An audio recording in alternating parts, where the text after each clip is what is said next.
నవ్యాంధ్ర రాష్ట్ర రాజధానిగా అమరావతి పేరు సూచించిన నాన్నగారు కృష్ణమ్మ ఒడిన రాజధాని నగరం అద్భుతంగా నిర్మాణం కావాలని బలంగా ఆకాంక్షించేవారు. ఆ శంకుస్థాపనకు కూడా గౌరవ చంద్రబాబు నాయుడు గారి ఆహ్వానంపై వచ్చి ఆయన ఆనందం పంచుకున్నారు.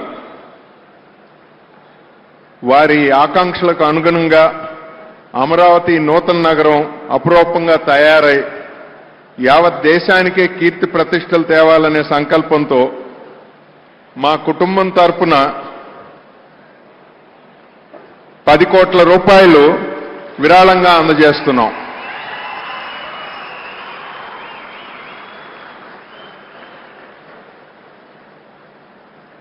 Apart from naming Amaravati, he always looked forward for the overall development of this new city.